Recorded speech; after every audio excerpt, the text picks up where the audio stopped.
I was non-stop for like 3 or 4 months. I was training 6 or 7 times a week. Training, swimming 4:30 in the morning. I was running in the afternoons and cycling 100 k's on weekends. Yeah, All on sure. fruit, just eating bananas.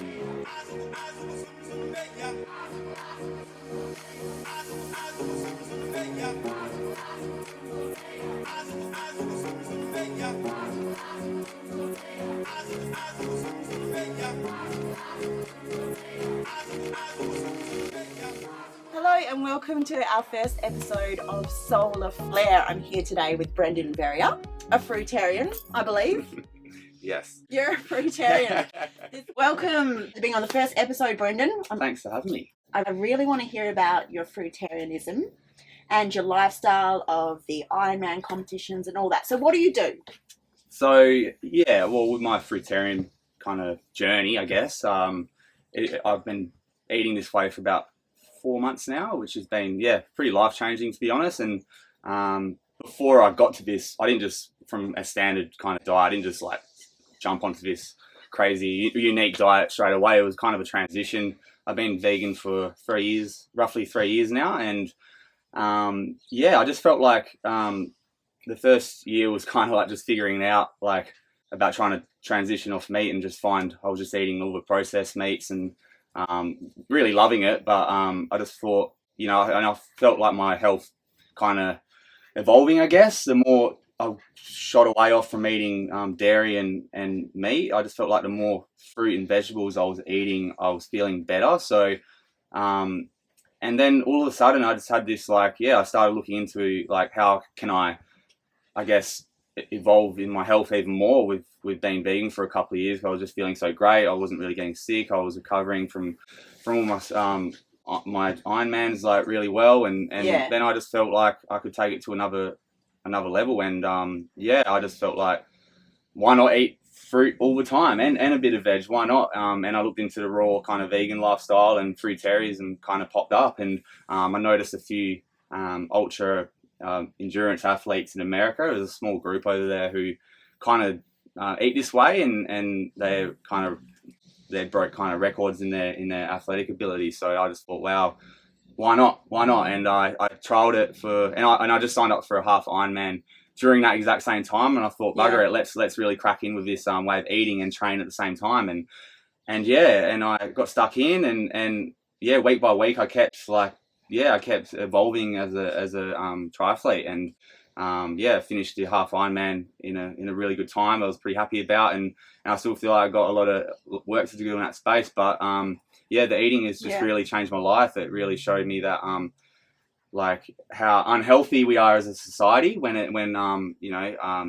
walking in the shops. So it was just like there's so much to pick, and I was just in the little fruit section. There was eating healthy is like actually simple and easy if you take a step back and just and be aware of what you're putting in your body. So I've continued this way, and I look forward to seeing what comes up next, and I'm really excited to see how I keep evolving as an athlete and a person in this space. So, cool. Yeah. So how would you compare that with your energy levels and your strength compared to veganism, what you had in the past? I mean, I felt you were vegan for quite a while. Yeah, right? I felt like I felt like as soon as I stopped, I still started eating more whole foods and fresh fruit and vegetables. I lost a lot of like unnecessary fat in my body, and I felt like I wasn't eating anything heavy, so I felt like my body was digesting quicker, so I had more energy to do other things rather than my body to digest heavy kind of foods.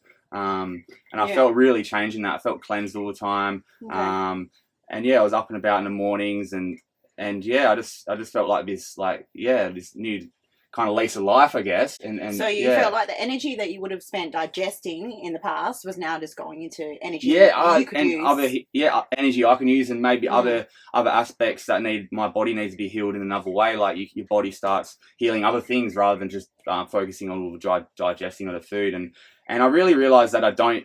We all eat 3 times a day, and that just doesn't sit with me anymore. My body's kind of saying, hang on, no, you don't need to eat 3 times a day. So it's kind of a kind of experience for myself. Like I feel like I don't really eat breakfast as much anymore as I used to. I kind of eat. I just listen to my body now, and I think it's just a nice, easy, gentle, and a way of eating and living, because I'm not pressuring myself to, I need to have dinner, I need to have lunch. I'm just eating when I feel like it, and it really works for me. Yeah, sure. Yeah. And you've owned a gym in the past. You had that for a year or so. Yeah, I had that for a year. So you'd been vegan for about a year before you started your gym. Yeah.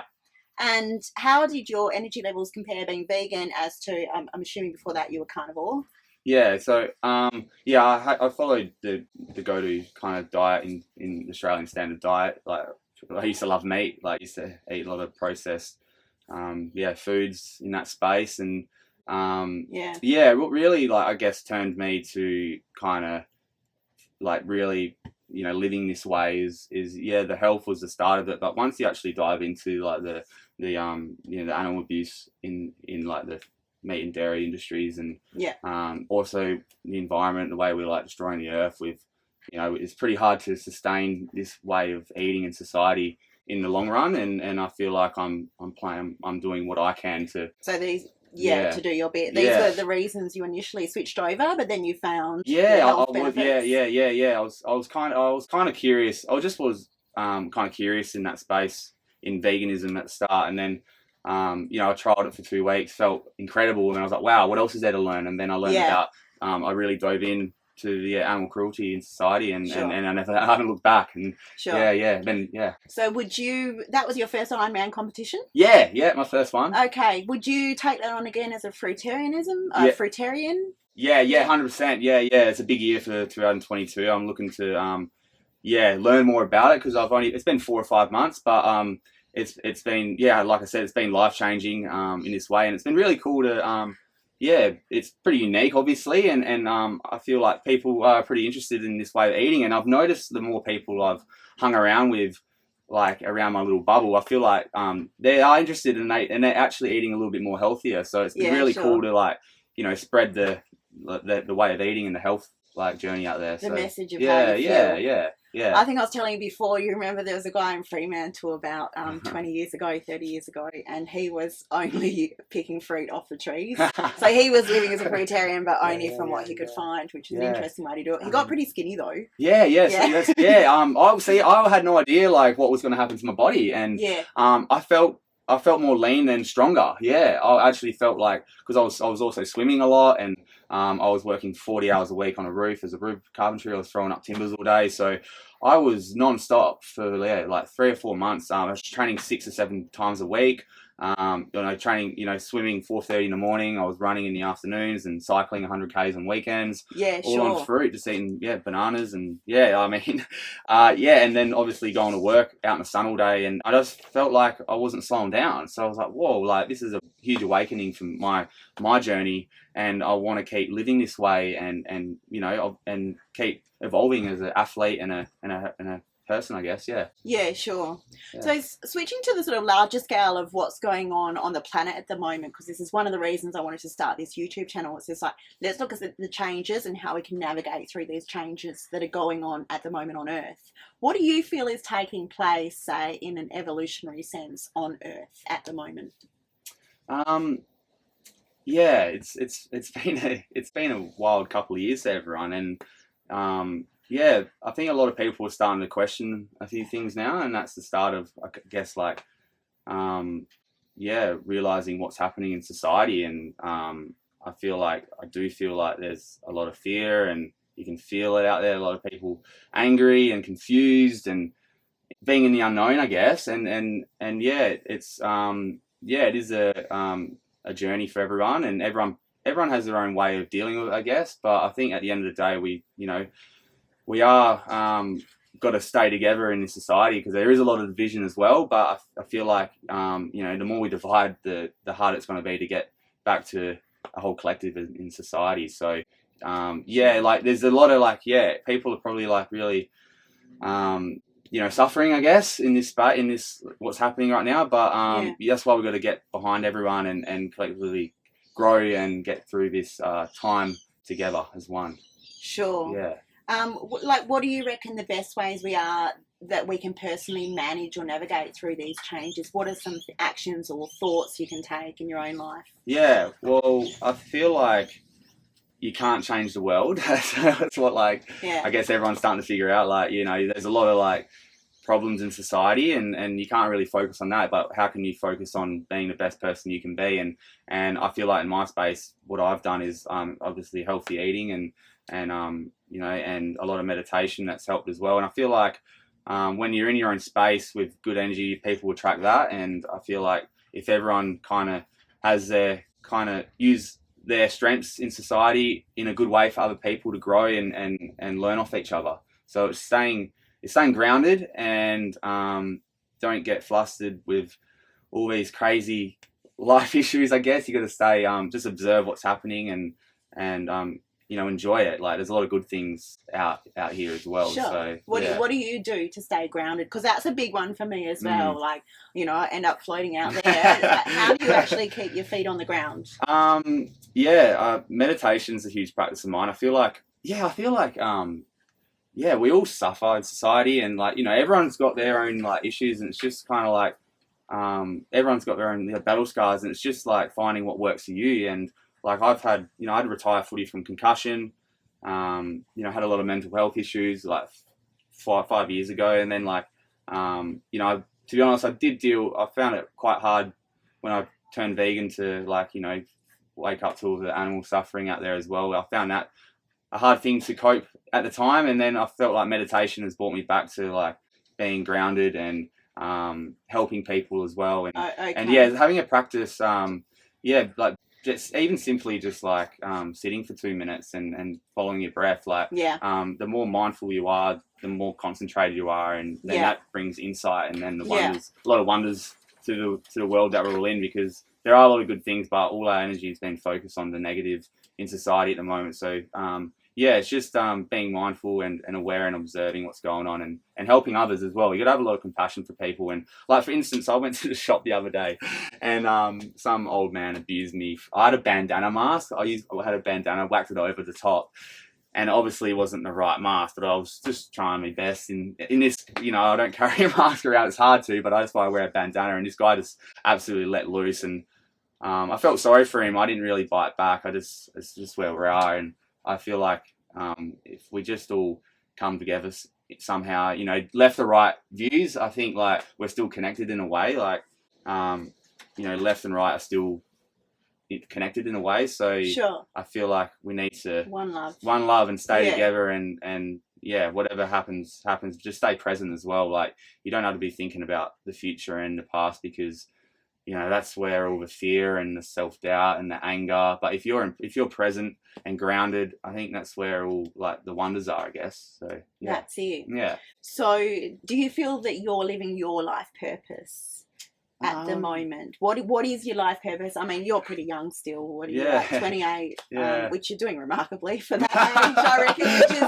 That always blows my mind, which is one reason I wanted to interview you, because you really got it together. You know, if you can get it together before 30, I reckon you're cruising for the rest of life. I think no one knows what's going on. Like, I feel like I just like, you know, probably early in my 20s, I've always like, you know, I wanted to be this Brendan and that Brendan and trying to, you know, figure things out and be the best person and have heaps of money and like impress people. But like, I think it's just, I think I'm just here to just show, I guess, like positive energy in society, no matter what is thrown out there. Like, nothing's really gonna bump me over, and I want to help people through these tough times. And I think eating this kind of unique style is a way to help others eat, I guess, healthy. Like, I don't expect anyone to switch to a fruit diet for the rest of their lives, but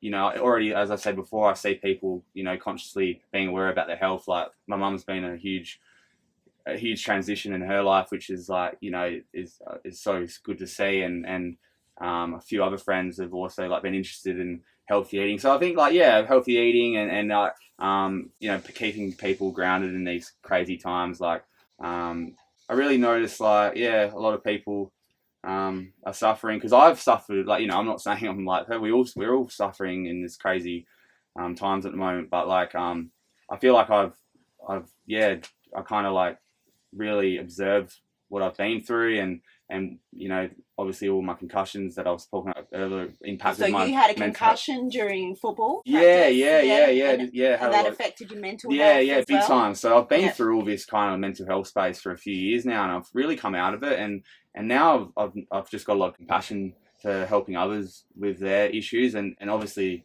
what's happening in society right now, I can feel it, I can see it, and I just want to be that safe shoulder for people to lean on and open up to, and that's kind of my purpose. I don't care how much money I have or what cool job I have. I think I'm just following this little path to help people. Yeah.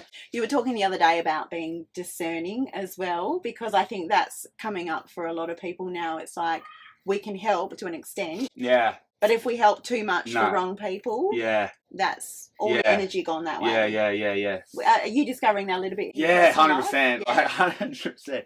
I felt like you can't get in people's face and just like, annoy them. Like, even like I need to help. Yeah. You just give them that, like, I guess that, make them aware that you're here, and when they do come, make sure you give all your presents to them. Like, every time I catch up with people, I want to make sure I'm like here and give presents. But do you find there's some people who just they'll take as much as you're willing to give, and if you're a very giving person, you keep on giving. True. I'm still working that out. I'm still figuring it out. I'm probably a bit too like nice, but that's okay. Nice guy. But I felt like even like with the vegan journey, like I felt like at the start I was like, I've learnt this whole new way of kind of eating, and it's like, it's so good for society and the environment, for animals and for health. And the more I got in people's face, the more they like kind of like push you away, which is normal. Like, I wouldn't want some idiot, hey, do this way, like, and that just like pushes people away. And the more I've sat back and just focused on myself and evolved as a kind of person, people have come to me. So instead of like trying to grab people, like, let people come to you. And when people do come to you, make sure you have that energy to give them a lot of help, I guess. That's it. Yeah, sure. Leave the message and let others take the example if they want to. Everyone's on their own journey, and people aren't ready to everyone's on a different journey, so that's it. What it's all about. So what do you reckon the ingredients are that you've found so far for living a good life? What would you say if somebody out there, say, wanted to adopt something similar from your lifestyle? What has helped you to be, an out there, positive, healthy person, because you've gone through your hard times.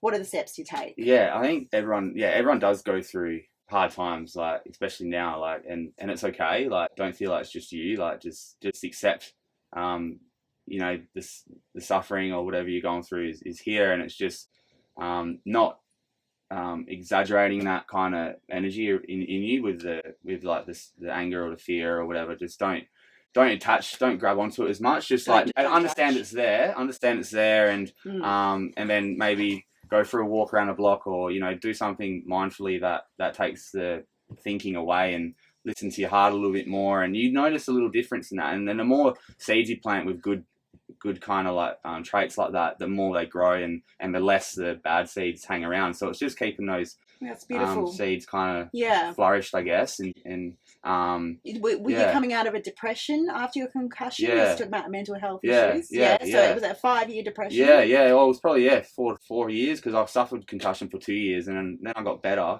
in the concussion space, and I realized then after that, it was anxiety and post-traumatic stress from all the knocks, and I didn't know I was going through it at the time, but since I was aware and I took a step back in my life, I was like, whoa, this isn't not how you're meant to live, and really just focus on other things like meditation. Cleaned my diet. I felt like I wasn't as stressed. The more less processed foods I ate, and the more foods I ate from the earth, I just felt more like connected to myself and happier, and and it was just a slow transition, and I really kept that kind of routine and structure in my life, and again, meditation was a huge part of that as well, going through concussion. So it's just like, I think people do have to go through bad times to realize to get to the good, because you're not just going to be everyone's evolving and learning and growing together. So if you are suffering kind of out there or whatever, it's okay, and it's just, what can you do better tomorrow or right now to you know, do something so small action turns into something pretty big. So, yeah, that's kind of how I kind of, live like that, I guess. Yeah. Beautiful. Yeah. Well, Yeah. thank you so much for being my first interview on Soular Flair. And it's really great to hear about your lifestyle and what's helped you. And no, thanks for having me. I'm very honoured to be number one. So. Yay! Number one. I'm there. Bunno, down in Bunno, number one. Yeah, thanks. All right. Sweet. Sweet as. Sweet.